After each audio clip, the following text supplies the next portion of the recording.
Buenas, ¿cómo andan? Bueno, tengo unos problemas de conexión. ¿Cómo están? De a poco se van a ir sumando los compañeros. Buenas, ¿cómo andan? Fer, ¿cómo estás? ¿Todo bien?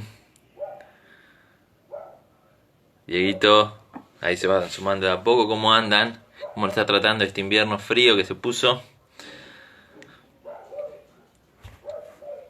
Es una tarde bien de tomar algo calentito y... Dami, ¿cómo estás? ¿Todo bien? Bueno, de a poco se van a ir sumando.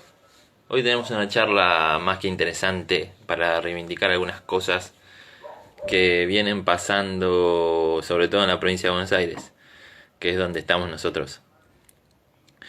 Eh, Hoy tenemos de invitado a Gustavo Salcedo, que viene a hablar de parte de uno de los gremios más importantes de la actividad docente, que es del gremio de UDOC, el secretario general. Bueno, ahora le va a contar un poco más quién es y todo eso.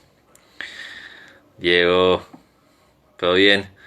Este, Ahora le va a contar un poco más su actividad y un poco más del gremio. Así que bueno, ahora cuando lo vea que se conecte ya le mando una invitación para empezar la charla de hoy. Sobre todo porque me parecía interesante, no solo a mí, ¿no? Digamos, a todo a todos los que trabajamos acá en esta página, de empezar a visibilizar algunas cosas que no están siendo claramente visibles, ¿no? Eh, que es la actividad docente. Porque los docentes desde que arrancó la pandemia estamos trabajando, digamos, ¿no? Entonces es importante resaltar esa tarea. Bueno, ahí se unió Gustavo. ¿Cómo estás, Gustavo? Ahí te mando la invitación, Gustavo.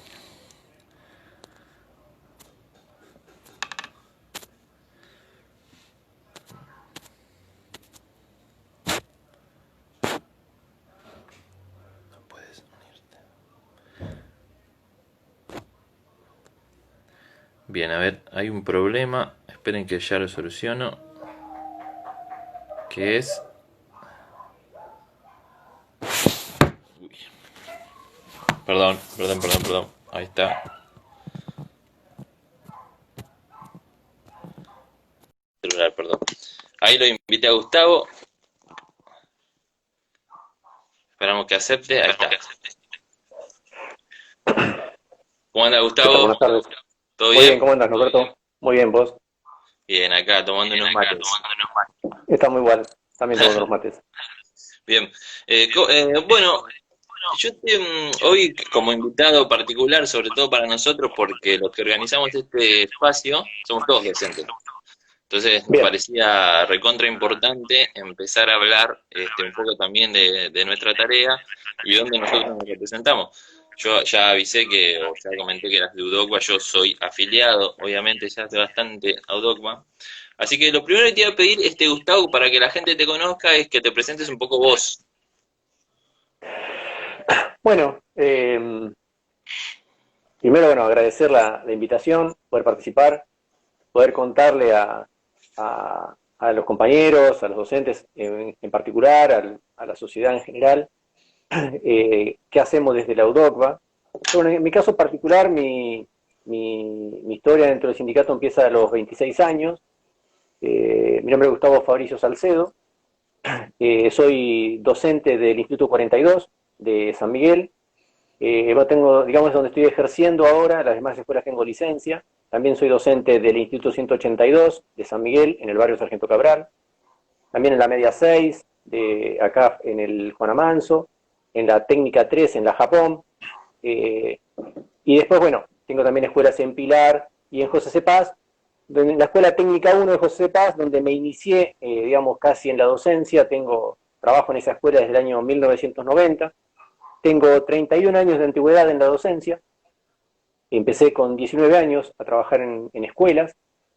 Una situación, digamos, muy particular. Estábamos en el pico máximo de la hiperinflación del gobierno de Raúl Alfonsín, y yo trabajaba en Capital Federal en un principio como cadete, y después trabajaba en un laboratorio haciendo imágenes. En su momento se había conseguido un contrato con la campaña del propio Menem, y cuando finalizó la campaña, digamos que la empresa se quedó casi sin insumos para trabajar, y con la hiperinflación se produjo, digamos, despidos masivos. Yo tenía cuatro medios de comunicación para poder trasladarme. Me tomaba un colectivo desde Barrio La Estrella hasta Lemos, de Lemos tomaba el tren, y después de ahí me tomaba el subte, y después bajaba del subte y me tomaba otro colectivo. Y la verdad es que con el proceso de hiperinflación, yo sacaba la cuenta que gastaba el 120% de mi sueldo solamente en boleto de lo que estaba cobrando de sueldo con el proceso de inflación que existía en ese momento. Claro. Entonces, bueno, reclamé una cuestión salarial porque no podía ni siquiera viajar. Bueno, la respuesta que me dieron fue: pasá a buscar tus saberes el 4 de agosto de 1989. Bueno, y ahí, bueno, fue como que tuve un mes sin trabajar, y bueno, vino mi mamá, que en ese momento hoy es jubilada docente. Me dice: mirá, hoy van a salir cargos en el consejo escolar en ese momento. Bueno, me acerqué al consejo escolar sin mucha expectativa, y surgió la posibilidad de tomar un cargo que empecé exactamente en lo que es la media 4 de José C. Paz, que está en Mendoza y Tres Sargentos. Ahí empecé la docencia en agosto de 1989. Después tomé un cargo en la técnica 1 de José C. Paz, y bueno, y a poco fui entrando en este mundo docente, que la verdad, yo siempre, cuando hice mi carrera de profesor, no hace muchos años, me recibí en el 2008, en febrero del 2008, yo le decía a mis compañeros jóvenes, recién egresados del secundario, de que lleva su tiempo, es un proceso realizar digamos, la incorporación al sistema docente. Está, digamos, el propio forma de trabajo, la situación respecto del acto de enseñanza-aprendizaje, la relación con los padres, la relación con los pares, con los propios compañeros, con los equipos directivos, digamos. Hay que aprender, digamos, a transitar el mundo de la educación, el mundo de la docencia en la provincia de Buenos Aires. Y bueno, digamos, cada uno tiene que hacer sus propias armas, y después, bueno, se dio la posibilidad que cuando me recibí, allá por 2008, como profesor de historia, tuve la posibilidad de participar en proyectos para acceder a trabajar en superior, digamos que donde más me dediqué a partir del 2008, donde pude de alguna manera expresarme en el aspecto educativo como profesor, pero siempre a la par iba llevando la cuestión docente. Así que bueno, en ese sentido, siempre, digamos, hace 20 años que vivo en San Miguel.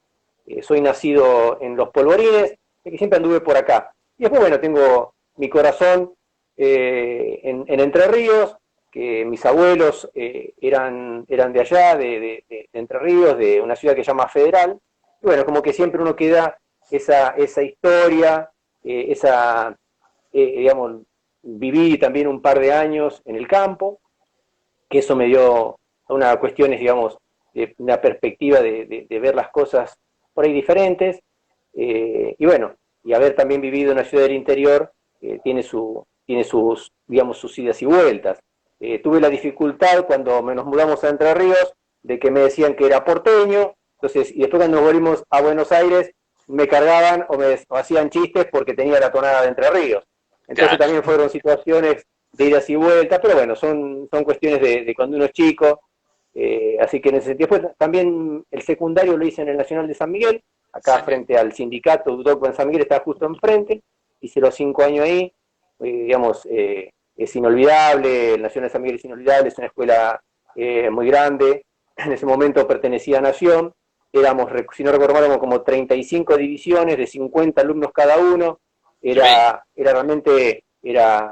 Es hoy también una escuela muy importante dentro del distrito, muy reconocida dentro del distrito, que comparte edificio con 4 instituciones más. Así que bueno, es un centro muy importante educativo. Bueno, y después en el 2009, siempre que no puedo dejar de cuando cuento mi historia, tanto como estudiante de profesorado o de licenciatura o como profesor, no puedo dejar de recordar a Ricardo Cruz, mi mentor, quien de alguna manera me marcó para ser profesor de historia. Creo que marcó a muchos estudiantes que pasaron por el Instituto 42 y por otros lugares que él actúa como profesor, y que de alguna manera me hizo tener esa pasión por la historia o por leer libros de historia. Y después también me dijo que me decía, tenés que hacer la licenciatura, y bueno, me anoté también en licenciatura y tuve la posibilidad de cursarla y hoy también tener el título de licenciado en Ciencias Sociales, que de alguna manera cierra un periodo en la etapa de estudiantes. Empecé fuertemente en el 2004 y hasta el 2011 fueron realmente 7 años de constante estudio y que de tener un título secundario, poder transformarlo en un título ya de posgrado como es una licenciatura. Claro, y qué historia así como personal y profesional, así como muy particular, porque lo primero que me contaste fue tu experiencia como con tu primer trabajo, como es casi el trabajo de todo, ¿no? Tomarse un montón de colectivos y de repente ir a reclamar algo y la primera respuesta que te dan es, bueno, capo, si te querés ir, te vas, digamos. Esa fue la primera cosa que me contaste y hoy está como muy ligado al gremio. Claramente esa experiencia como que te marcó, ¿no? Como para que vos ingreses a trabajar fuertemente en el gremio docente. Sí, fue una circunstancia que, bueno, no había posibilidad de acceder a trabajo y, bueno, de alguna manera mi mamá tiene una trayectoria muy importante también en la educación en el distrito de General Sarmiento en su momento, después en José Paz, ella trabajó, digamos, como directora en la escuela actual 21 de José Paz, y bueno, era una salida laboral, yo lo vi como una salida laboral, porque realmente en ese momento, y por muchos años más, siempre intenté terminar la carrera de veterinaria, llegué hasta segundo año terminado, más el ciclo básico eran 3 años, y de alguna manera siempre tenía la expectativa, bueno, tener un trabajo y estudiar, tener un trabajo y estudiar veterinaria, pero después de alguna manera tomé otro cargo más en la docencia y ya trabajaba 9 horas en educación y era, digamos, dificultoso tener que viajar hasta Capital, tenía como 3 horas de viaje, más las 9 horas trabajando, ni siquiera me quedaba margen para anotarme a las materias. Claro. Entonces, es como que de una manera se fue trasladando mi actividad hacia el aspecto docente y fue, digamos, quedando en segundo plano el tema de estudiar veterinaria. En su momento fue una dificultad, me costó mucho, digamos, aceptar que no iba a poder seguir en la carrera. Tuve varias veces intentos de volver, pero cuando uno como que corta la continuidad, es muy dificultoso. Aparte ya me había, digamos, direccionado hacia las ciencias sociales y volver a las ciencias duras realmente no era sencillo, no era fácil. Entonces, bueno, continué con la decisión de las ciencias sociales y bueno, así fue como hicimos la licenciatura y siempre desarrollándome en el aspecto en educación y en el aspecto docente, obviamente. Claro, ¿y cómo toda esa historia se encausa finalmente en Udogba?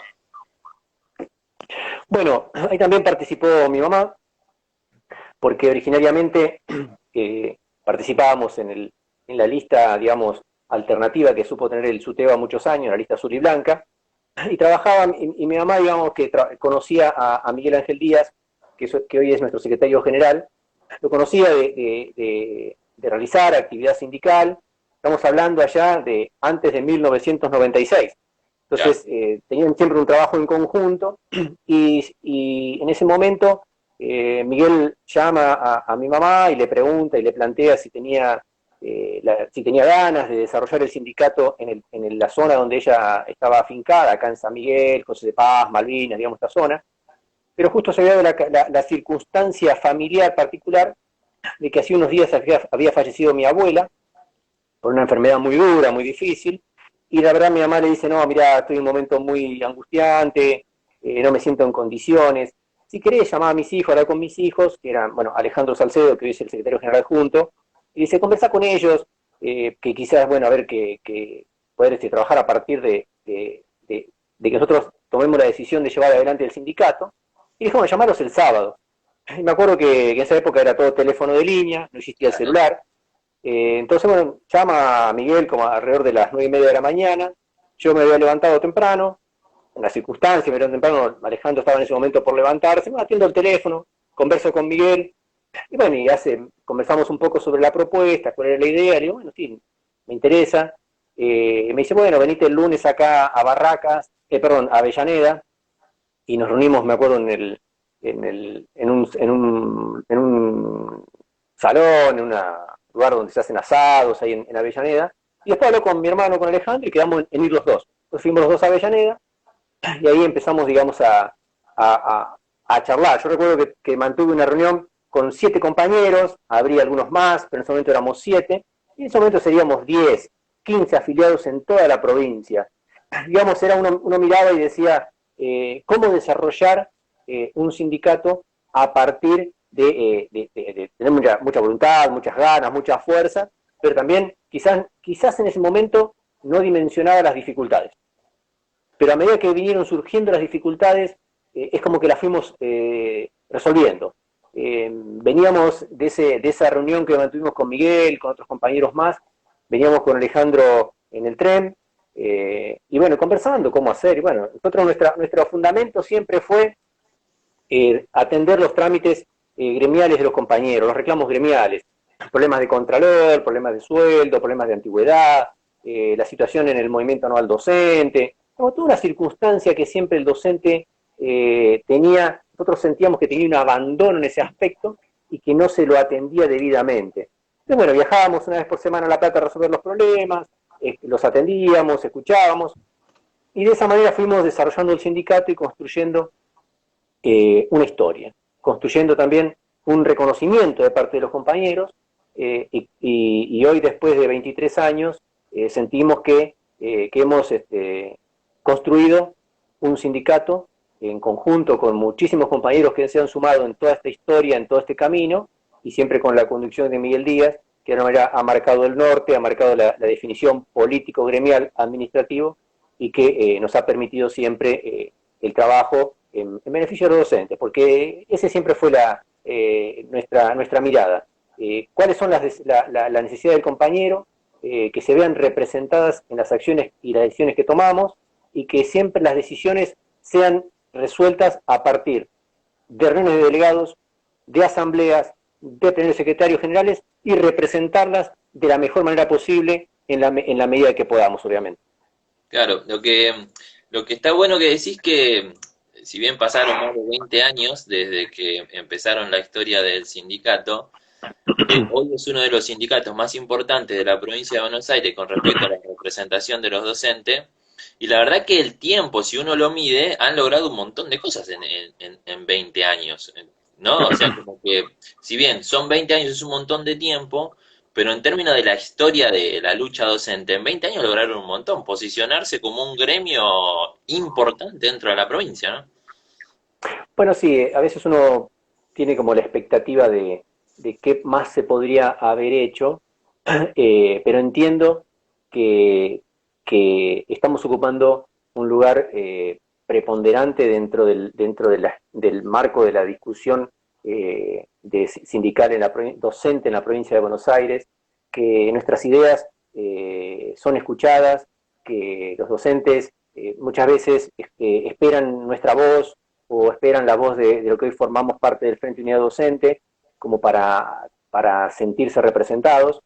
Bueno, de alguna manera uno mira hacia atrás y ha hecho un camino, ha hecho un recorrido muy importante. En el caso particular mío, yo soy secretario gremial provincial, pero aún así sigo atendiendo el cotidiano de los docentes. O sea, hay Sí. docentes que realmente nos hemos construido juntos, que en su momento recién se iniciaban en su carrera docente, pensemos, 23 años. Un docente se jubila con 25 años. Entonces en ese momento tenían problemas de antigüedad, problemas de ingreso a su primer cargo, problemas de su interinato, después tienen un problema de un MAD, después de una reubicación, digamos, hay compañeros que particularmente en San Miguel, que es donde me he desarrollado fundamentalmente, Ujú. y que hemos hecho un recorrido conjunto. Hemos trabajado cuando han tenido problemas de la licencia de maternidad, me acuerdo gráficamente una compañera que tenía la dificultad para poder quedar embarazada y conseguir una licencia, sí, una licencia y el pago de un retroactivo de antigüedad, y con ese dinero poder pagarse hacerse un tratamiento especial para poder quedar embarazada. Y bueno, después Claro, ocurrió y quedó embarazada con ese reclamo, que son cosas que hacen que uno diga, bueno, valió la pena haber hecho todo este esfuerzo, y que de alguna manera muchos docentes hoy lo reconocen, y que hemos hecho carrera, o sea, carrera sindical en lo particular mío y carrera docente, y como que nos hemos acompañado, y hay una relación de confianza. O sea, yo siento que esa confianza hace a la construcción personal mía como en el lugar que me toca ocupar, claro, pero que no puedo dejar de representarlo y de atenderlo. claro, Hoy le tramito a compañeros que nos iniciamos juntos, yo digo iniciamos juntos, ellos en la docencia, yo en el sindicato, y les hago el trámite de jubilación. Digamos, y claro, siento esa confianza y no, escúchame, yo confío en vos. Y digamos, y yo no puedo romper esa confianza, digamos, es una situación que se ha dado de un ida y vuelta, claro. que yo lo siento como algo bueno, positivo, y que me hace muy bien poder darle una respuesta favorable siempre o reclamar sus situaciones a los compañeros. Sí, eso que vos marcás del gremio como una institución también, pero las relaciones personales que se dan dentro del gremio o sea, yo he ido un montón de veces al edificio del gremio y uno como que está ahí cómodo, ¿no? Como se siente recibido. Eso es recontra importante cuando uno es trabajador y necesita del apoyo de un sindicato. Es muy importante saber que podés ir y que te van a atender. Sí, se tiene que dar la situación. Yo siempre digo, muchas veces los compañeros se afilian en relación a la distancia que tienen Claro, de sus dirigentes. O sea, digamos, es como una cuestión de distancia. Si la distancia es muy extensa, se corta, digamos, el compañero como que no se siente representado. En cambio, si no es a través del secretario general, o a través de alguien de la comisión directiva, o a través de un delegado, tiene que darse esa concatenación de cercanía y de desarrollar esa confianza, que saber el compañero tiene que saber que le pasa esta situación y claro. tiene la posibilidad de ser atendido, de ser escuchado. Hoy con las redes sociales, por ejemplo, es mucho más fácil. O sea, todos tienen acceso a mi teléfono. En San Miguel, mi teléfono es público, todos los afiliados pueden tener mi teléfono. Yo por ahí en general me llegan algunas demandas, algunos reclamos, los canalizo a través de los compañeros que me dan una mano dentro del sindicato, pero en principio todos tienen mi teléfono o está disponible, o el mail. Yo cuando estoy en la sede en San Miguel, todos pueden hablar, plantearme sus dificultades y sus necesidades, que bueno, eso me parece a mí que es importante, y que hace a la calidad muchas veces de los dirigentes. Esa también es la calidad que tiene a nivel provincial, aquellos compañeros que son consejos directivos distritales o secretarios generales también tienen la posibilidad de tener ese contacto, esa comunicación con Miguel Díaz, con Alejandro Salcedo. Digamos que es una forma que se ha dado de desarrollar el sindicato, y también con los demás compañeros, obviamente, del Consejo Directivo Provincial.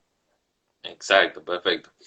Bueno, ahora que estamos hablando de esto de gremios docentes, lo que estaría bueno es que nos pueda comentar cuál es la situación ahora de los docentes en pandemia en la provincia de Buenos Aires, con esta crisis económica, cuáles son los reclamos más comunes ahora y qué significa, ¿no?, ser docente en 2020 en la provincia de Buenos Aires. Bueno, hay una necesidad de acompañamiento ante las exigencias que tiene de que todo es digital. Ujú, Hay muchos docentes que tenían su historia y su desarrollo como docente a través del acto, de la acción, de lo presencial, digamos. Estar en clase, del aula, de hacer el contralor, de hacer el SUNA actualmente, como los secretarios o los directivos, digamos, es una situación presencial. ujú, Y el tema de hacerlo, por la situación de hacerlo todo por situación digital, es una reformulación en nuestro rol. Aprender muchas veces a dar clase a través de la mediatización de lo digital.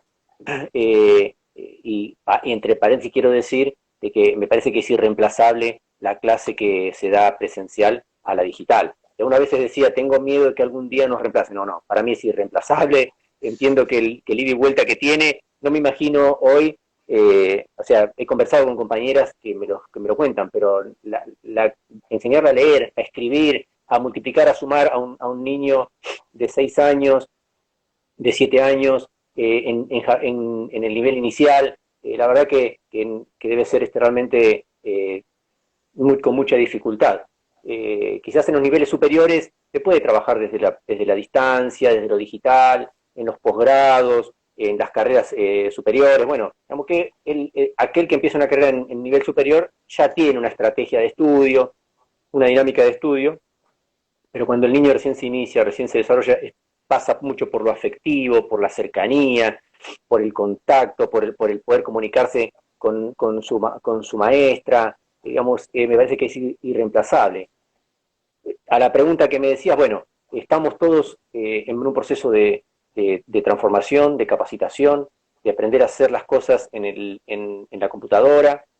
Hoy, por ejemplo, en este mismo momento, hasta hace 10 minutos, estaba contestando mails o mensajes de textos o de WhatsApp respecto de cómo hacer el ingreso a la docencia, de las dificultades que hay para utilizar el sistema de ingreso a la docencia. Y digamos que el docente estudió y se capacitó para dar clase. Digamos que todas estas situaciones son nuevas y es muy, muy dificultoso. Y bueno, y ahí estamos tratando de dar ese apoyo, esa respuesta. Hace 10 minutos, digamos, hace 20 minutos a las 5:30 nos acaban de informar que se prorroga hasta el 7 de agosto el ingreso a la docencia, atendiendo a la dificultad que tienen muchos compañeros de poder hacer el ingreso a la docencia. Entonces, la cuarentena vino a desafiar al docente en su rol. Estamos dando respuesta, estamos manteniendo la continuidad pedagógica a partir de una reformulación de nuestro propio rol y de atender todas las dificultades que surgen en forma constante. El docente tiene por característica adecuarse y dar respuesta ante todas las dificultades que surjan. Esta no es la excepción. No puedo dejar pasar este momento para decir el reclamo que venimos haciendo como sindicato encabezado por Miguel Díaz, de que la computadora, la notebook, el celular es un instrumento de trabajo. Y si es nuestro instrumento de trabajo para dar clase, aquel que nos contrata es quien nos debe proveer de ese elemento de trabajo. Hemos visto que Nicolás Trota, a través de un convenio con el Banco Nación, plantean un tema de préstamos para obtener una computadora en 50.000, 75.000 o 100.000 pesos. Y la verdad que es como imaginarnos que un metalúrgico lleve su torno a un mini torno. Me llevo mi mini torno para trabajar en la empresa, o me lo llevo a mi casa para trabajar en mi casa, o me llevo los martillos para aplanar una chapa, o la soldadora. Digamos, las empresas proveen de esos elementos para su producción. Sabemos la dimensión que tiene la provincia de Buenos Aires. Sabemos que debe ser muy dificultoso proveerle, hablando económicamente, en pesos, en plata, proveerle de una computadora. Pero es la inversión que tiene que realizar el Estado. Es la inversión que tiene que realizar la sociedad bonaerense en las generaciones futuras. Claro. Hay que tener en claro qué significa priorizar la educación, priorizar la escuela, priorizar el docente. No dejar de verlo como si fuese un gasto, una dificultad.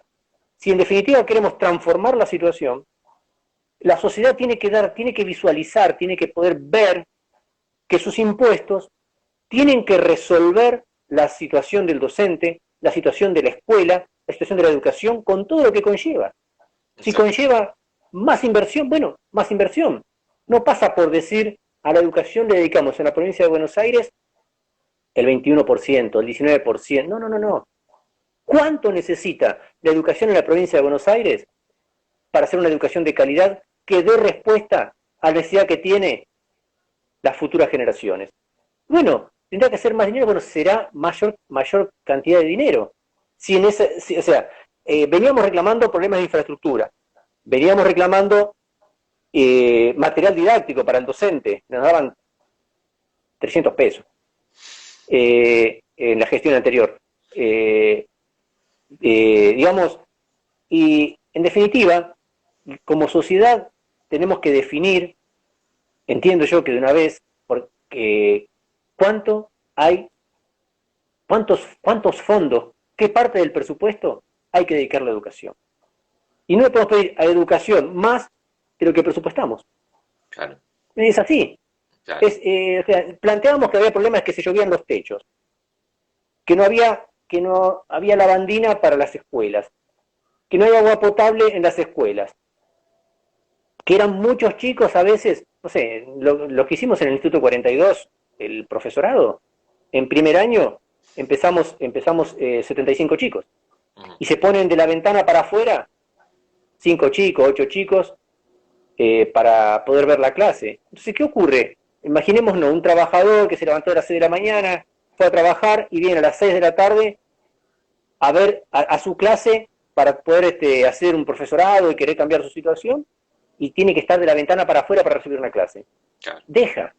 claro, sí, sí, Llega septiembre o la instancia de parciales y deja. Entonces, claro, no vamos a poner otra aula porque después baja la matrícula. Y claro, baja la matrícula porque están todos apretados en un 5x6, claro, pero tiene que estar la inversión, la decisión política, de decir, no, generemos un curso más en historia, en geografía o en donde sea necesario, para que se pueda tener una clase normal.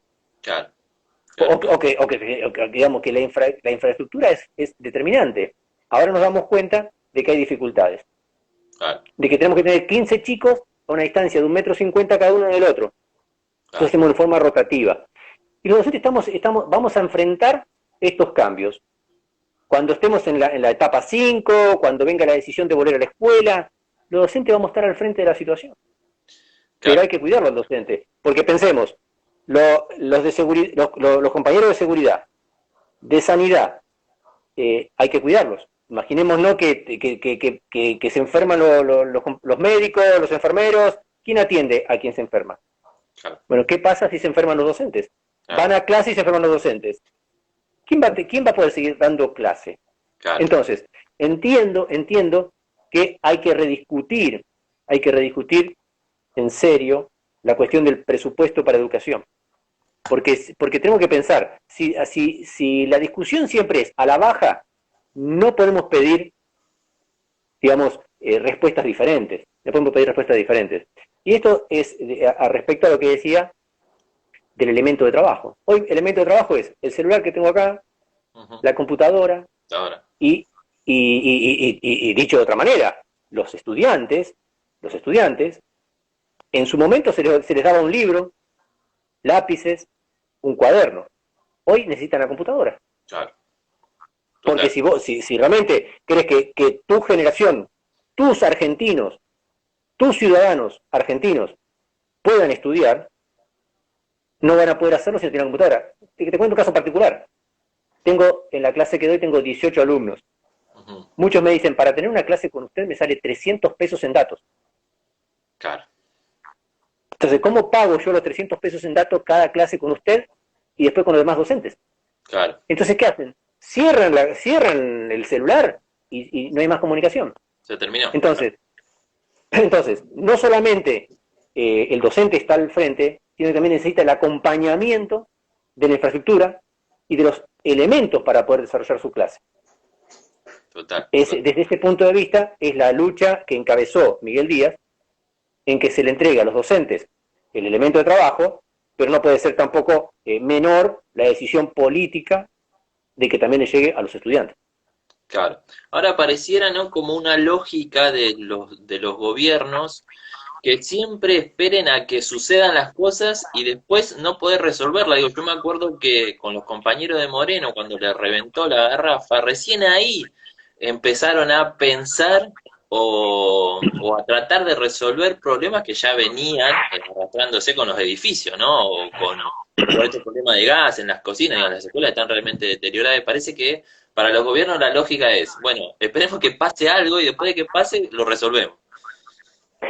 El gobierno anterior fue un gobierno especial, Sí, digamos, muy especial, porque nosotros le planteábamos los problemas y la verdad que no te atendía, no te escuchaba, no tenías un espacio donde hablar. O sea, como yo estoy conversando con vos, jamás pude hablar con el subsecretario de Educación anterior, en claro, 4 años. digamos que a situación de responsabilidad de instituciones, él como su secretario, y en el caso mío como secretario gremial provincial, estamos en situación similar, digamos. Él jamás Ujú. nos atendió. Y entiendo que no nos atendió a mí, ni a nadie del Frente Unidad Docente. Claro. O sea, él cerraba la puerta y no atendía. Digamos, yo siempre pensaba, ¿cómo capturaban la problemática que ocurría? ¿Cómo la capturaban? Por sus vías solamente. O sea, aquel que le decía algo diferente no lo escuchaban. Claro. En el caso lamentablemente, que ahora se van a cumplir 2 años el 2 de agosto, Ujú. nosotros habíamos planteado justamente, la escuela 49 tiene este problema, atiéndanla. Le llevamos una carpeta un día de lluvia, no la escucharon. Ocurrió. Este gobierno, de que empezó a funcionar el 10 de diciembre, el actual, que está encabezado por Kicillof y con Agustina Vila, eh, hemos podido conversar, Ujú. hemos podido hablar. Tenemos reunión de cogestión, se han iniciado las reuniones de comisiones técnicas paritarias, y le hemos planteado los problemas. Este tema de que hoy se extienda el plazo de ingreso a la docencia es consecuencia de que ayer tuvimos una reunión de cogestión y le expresamos los problemas. Claro. Tuvimos un nivel, le dijimos qué está pasando con la gente. O sea, los que ellos representan como políticos y que Ujú. nosotros representamos como sindicato. Entonces, Claro. en definitiva, resolvámosle el problema a la gente. Y ahí vamos al título que tiene este Instagram, que es ser peronista. Ujú. Entiendo que tiene que ser dar respuesta a la necesidad. Yo veo la necesidad del compañero. ¿Por qué ponerme en una postura obcecada? Obcecada, no te extiendo el caso, no. Bueno, en este caso, escucharon, tuvieron en cuenta y amplían porque se dan cuenta que atrás hay angustia, hay Claro. necesidad. Entonces, como claramente, esa necesidad de querer inscribirse, porque la inscripción no es la inscripción en sí mismo, es trabajo, Claro. es poder conseguir trabajo. O sea, el problema no es la inscripción en sí mismo, necesito trabajar. Claro. Es decir, si yo no me inscribo, no trabajo. Entonces, permitime inscribirme para poder trabajar. Y Claro. trabajar no es solamente trabajar, es poder tener un ingreso que me permita llevar comida a mi casa, que me permita eh, comprar la ropa a mis hijos, que me permita viajar el día que podamos volver a viajar, Claro. como corresponde. Entonces, no solo se trata del derecho de la inscripción, sino de la angustia que tiene el compañero por la necesidad de tener un derecho alimentario, como es su salario, como es poder tener un ingreso en su familia. Claro, o sea, no estamos hablando de una cuestión meramente burocrática, sino que estamos hablando de una condición humana, ¿no? La del trabajo. Exacto, porque muchas veces la gestión anterior, se cortó la fecha, ya te dimos plazo, ya se terminó la fecha. Claro. Y no ven más allá. O sea, la gestión anterior, la gestión de María Eugenia Vidal, Sí. digamos, con toda la gente que está ahí adentro, no le importaba, o sea, veía solamente, digamos, ellos sentían que les daba fortaleza hacerse los duros con trabajadores. Dice, Claro. yo te pongo esta fecha y se terminó. Claro. Sin entender qué implica detrás esta situación. Me acuerdo, por ejemplo, que en su momento tomaron la decisión, bueno, de cesar gente, de Sí. agarrar la cuestión de cesar gente. O sea, no importa que atrás tenés una familia, que venías con ese trabajo alimentándola durante 10, 15 años, no importa, no importa. Entonces, y no había explicación posible, no había explicación posible. Entonces, entiendo que hay una especie, en muchos aspectos, una especie de bisagra a partir del 10 de diciembre, y es la posibilidad de esta gestión de que escucha, de que genera espacios de diálogo que podrá responder en todos o no, Ujú. pero en lo particular de la posibilidad de tener un teléfono, le pasó esto a un compañero, poder llamarlo, poder plantear una situación, es fundamental porque un problema a un compañero que le rechazan una licencia y tiene cáncer, Mm. o un problema del idioma, que el idioma le da la respuesta después que la persona falleció. Bueno, Claro. eso pasó en la gestión anterior, pasó en forma cotidiana. O sea, cotidiana, digamos, pasó, tenemos muchos casos. O sea, Sí. y que hoy puedas levantar un teléfono, mira, a esta persona le pasa esta situación. Tengo un caso puntual, una compañera, con una situación de jubilación, que por la cuestión de pandemia no se podía terminar de cerrar el trámite. Entonces, permitirle a un compañero, bueno, que siga percibiendo su sueldo y después del ASPO lo resolvemos, es fundamental. Claro. Es fundamental. Digamos que uno dice, claro, es un tema administrativo. pero al final, si uno sigue trabajando la situación, es un posicionamiento ideológico.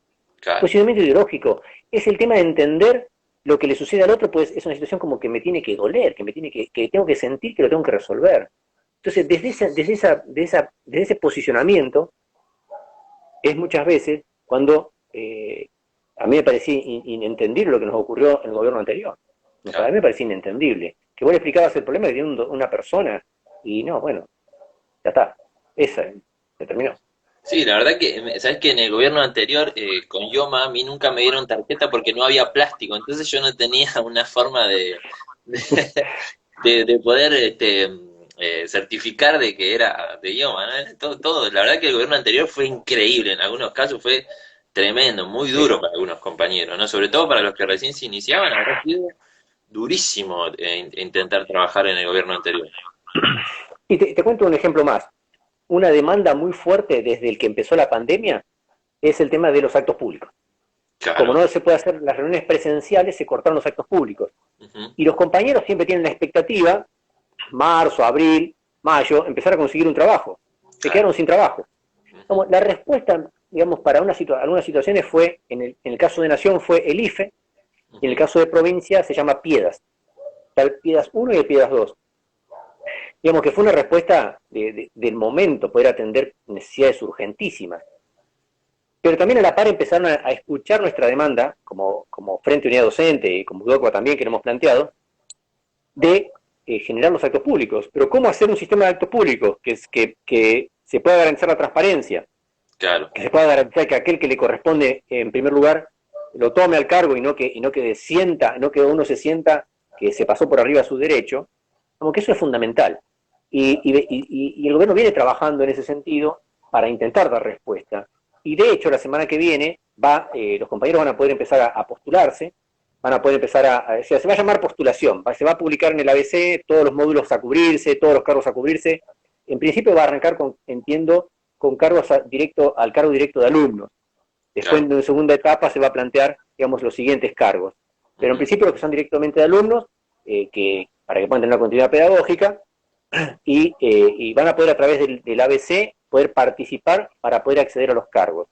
Y bueno, me parece a mí que es una respuesta fundamental, es una demanda de los compañeros, digamos, de los estudiantes y de las familias, de que su hijo tenga un docente a cargo de su sala, de su año en primaria, de su materia en secundaria, en superior lo mismo, es fundamental. Y después, Exacto. y después del trabajador, de tener la expectativa de poder tener un ingreso. Hay muchos compañeros que no han podido tomarse ni siquiera su primer cargo y están sin un ingreso, y están Ujú. realmente haciendo malabarismo para poder llevar adelante esta situación de pandemia. Así que en ese sentido, bueno, me parece a mí que es una respuesta clara, es una demanda muy fuerte que hicimos de los sindicatos, y el gobierno lo tomó como un tema central, y bueno, y arrancarían la semana que viene, digamos, las postulaciones, las vacantes estarían a la vista, y el 10 de marzo se haría un primer corte para empezar a designar compañeros a partir del lunes 10 de marzo. Sí, la verdad que es una gran noticia para los compañeros que estaban buscando trabajo. Esto demuestra, digamos, la importancia de los sindicatos, ¿no? De afiliarse, de ser representados como trabajadores, es fundamental. Nosotros no podemos pensar, viste que a veces yo siento muchas veces que desde los medios de comunicación hay una lógica antisindical, ¿no? Siempre como presentando a los sindicatos como un enemigo, y la verdad es que los sindicatos son los lugares donde nosotros nos tenemos que representar, ¿no? Y que nos representan. En ese punto voy a aprovechar lo que expresás en el siguiente sentido. Hay muchos docentes en la provincia de Buenos Aires que no están afiliados a ningún sindicato, Ujú. pero sí de del esfuerzo, de las ideas, de los reclamos, de las demandas que hacemos los sindicatos a partir del esfuerzo de los que se afilian, se consiguen decisiones que abarcan a la totalidad de los docentes. Claro. Por ejemplo, la prórroga que se hizo del ingreso a la docencia no hay una, digamos, solamente para los afiliados, no, es para todo el conjunto de los docentes de la provincia de Buenos Aires. Los actos públicos es para la totalidad de los docentes de la provincia de Buenos Aires, y son demandas y reclamos que los sindicatos pusimos sobre la mesa, Claro. fundamentalmente desde el Frente Unidad Docente. Y que, en definitiva, quienes hacen el esfuerzo de sostener y de llevar adelante esas ideas son aquellos que están afiliados. Claro. Y entiendo que tiene que ser un esfuerzo del conjunto, porque de esa manera se vería, digamos, una contundencia mucho mayor. Y no que el gobierno anterior, por ejemplo, el gobierno anterior decía, sí, pero ¿cuánta gente no está afiliada a ningún sindicato? Y te sacaba los números. Sí, pero Claro. usted, bueno, pero en definitiva, valoraba a los que no se comprometían Claro. respecto de los que sí se comprometían. Claro. O sea, le daba un realce, un reconocimiento al que no se comprometía. Claro. Es más, trabajaba para que la gente se desafilie. Puso en la pantalla del ABC una imagen para que la gente se desafilie. Entonces, de esa manera, la verdad que, ¿qué buscaba? Desarticular los sindicatos, el gobierno de Mauricio Macri, de María Eugenia Vidal, desarticular los sindicatos para poder hacer, digamos, tierra arrasada. Porque en definitiva nosotros nos hemos plantado en 2016 en adelante, digamos, vimos el tipo de gestión que haya realizado ese gobierno, y hemos plantado, digamos, nuestros posicionamientos con mucha firmeza. Ante el reclamo de firmeza en defensa de los compañeros, bueno, ¿cuál fue la estrategia? Desarticular los sindicatos. Claro. Entonces, de esa manera ellos podían haber llevado adelante de medidas que se tuvieron que frenar, que se tuvieron que parar. Eso fue realmente la decisión del conjunto. Bueno, ahí los secretarios generales del actual Frente Unidad Docente se sentaron a charlar y a conversar, a ver cómo se llevaba adelante los reclamos de los compañeros. Y bueno, me parece a mí que muchas cosas se pudieron evitar, que muchas cosas se hubiesen sido mucho peor si no se trabajaba en conjunto. Pero bueno, yo invitar, a aprovechar tu expresión, invitar a los docentes en general a que se sumen a una organización sindical. Proponemos UDOCBA, pero que se sumen a una organización sindical, que eso va a ser, entiendo, una mejora del conjunto. Sí, proponemos UDOCBA, sobre todo UDOCBA, porque este espacio está íntegramente fundado por peronistas para la difusión de la doctrina, ¿no? Entonces acá, digamos, vamos a hacer como un cierre para esta entrevista, que yo invité a muchos alumnos del 42 para que ya empiecen a un poco a palpar este tema que para nosotros es re importante, sobre todo para la historia de los docentes en Argentina. La historia de nuestro sindicato y de nuestra lucha, ¿no? Es muy importante, hay que conocerla como trabajadores de la educación. Como para seguir cerrando esta entrevista, me gustaría que contestes dos preguntas que son más de corte personal que de sindical. Primero, la primera pregunta es, ¿cómo llega esta cuestión del peronismo a tu vida, ¿no? ¿Cómo te relacionás con el peronismo? ¿Cómo llegó? ¿Cuál es tu historia dentro del movimiento? Y por último, ¿qué significa para vos ser peronista? Sí, yo tengo unos primeros recuerdos que mi mamá me contaba, tercera vez que nombro a mi mamá en unas historias, pero bueno, es así, que pudo comprarse su primer par de zapatos, que su mamá, que mi abuela le pudo comprar su primer par de zapatos, Consuela, que no sean alpargatas, cuando Perón estuvo en el gobierno. Ella nació en 1946 y a partir de que Perón estuvo en el gobierno, pudo comprar su primer par de zapatos. Y la verdad que empiecen a relacionarte cuando uno es chico, poder acceder a bienes básicos, como es un par de zapatos, relacionándolo con la toma de decisiones políticas de lo que en su momento fue Perón, el peronismo, y Eva Perón, es como que se vuelve una amalgama, empezar a relacionar esas dos situaciones. Porque pareciera que las decisiones políticas que toma un presidente o un gobierno no llegaran a veces a la gente, al común. Pero de alguna manera es como que relacioné la posibilidad de mi mamá de tener su primer par de zapatos con suela de zapato a partir de que Perón estuvo en el gobierno. Y de alguna manera eso fue como que genera una relación especial que se da y en la mirada que uno tiene sobre determinados personajes políticos que hacen a la historia.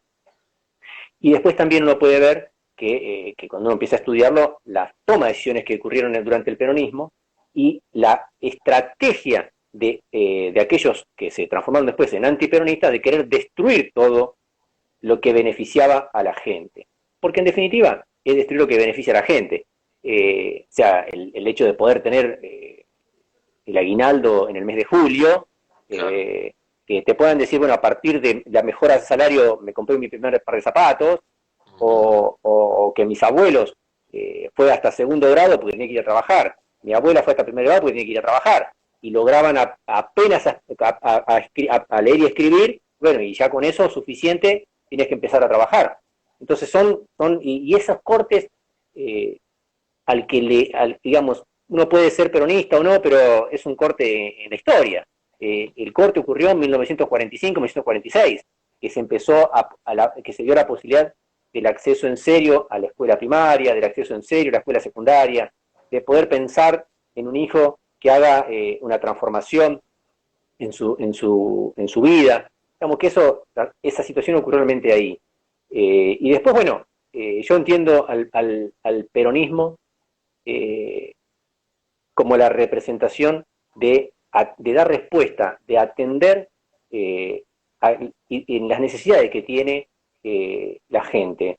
En el caso particular mío lo veo en la posibilidad que desde el rol que me toca puedo dar una solución, una respuesta a un compañero, a un trabajador, a un docente que por sí mismo quizás no lo podría resolver. Entonces, entiendo que el peronismo siempre que esté dentro del gobierno peronista no significa que sea peronista, pero aquel que en definitiva lo entiende como tal, cuando tiene la posibilidad de dar respuesta, de resolver el problema de un compañero, de un trabajador, de un ciudadano, tiene que hacerlo. Entonces, ahí entiendo que se está expresando el sentir peronista. No pasa por poner una foto, no pasa por decir las grandes frases, pasa por cuando un compañero me dice, mira, me pasa esto. Bueno, pongámonos al frente y resolvámoslo. Pongámonos al frente y ver qué podemos hacer. Y hay que atender esa necesidad. La necesidad genera un derecho, digamos, lo puedo tomar de muchas maneras, pero no son grandes necesidades muchas veces. Muchas veces es una cuestión que un compañero tiene una situación que se quedó trabado por un tema, un problema, y que le impide proseguir. Y uno le ayuda en ese punto y como que continúa. A veces son pequeñas necesidades, pero en la sumatoria el compañero después pudo continuar, pudo resolver su situación y pudo continuar. Y entendiendo aquel que está en una función, que está en un rol y que tiene la posibilidad de dar esa respuesta y no lo hace, por mucho que se diga peronista, no lo puedo identificar como tal.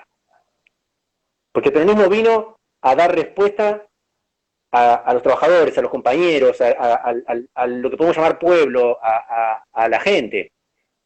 Y no vino a guardarse nada. No vino al potencial que tiene de resolver problemas de la gente, no vino a guardarse esa capacidad de resolución. No, tenemos que dar todo y tenemos que resolver todo. Entiendo ahí que se expresa el peronismo. Más allá del discurso, más allá de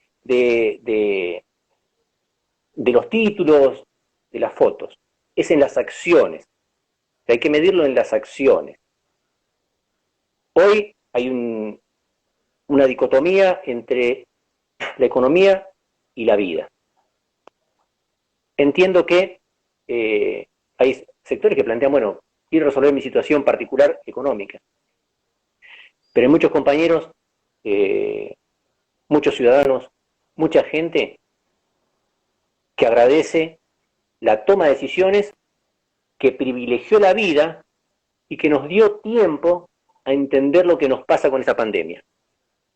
Que nos dio tiempo a adecuar nuestra forma de vida, a adecuar nuestras condiciones de sanitización.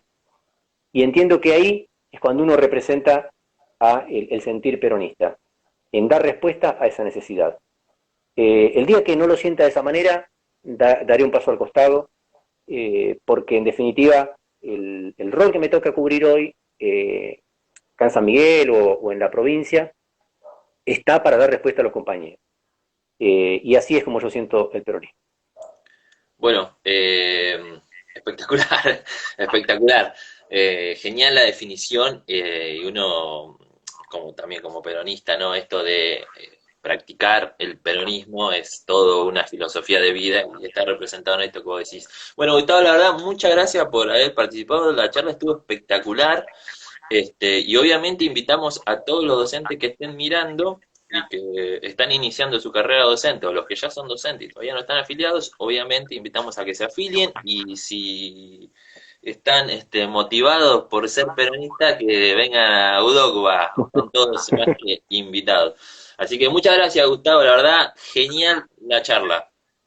Bueno, te agradezco, un saludo a todos los que estuvieron viendo la charla.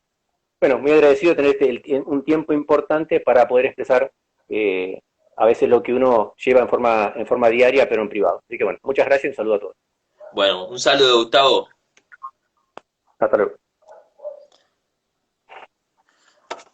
Bueno, hasta ahí Gustavo Salcedo y Udogba, ¿no? Invitamos a todos a que se afilien a Udogba, claramente, no hay duda de eso. Así que les dejo un saludo para todos, que tengan una buena noche. Eh, no hay más nada para decir. Así que nos estamos viendo la semana que viene para otra charla. Hasta luego, compañeros.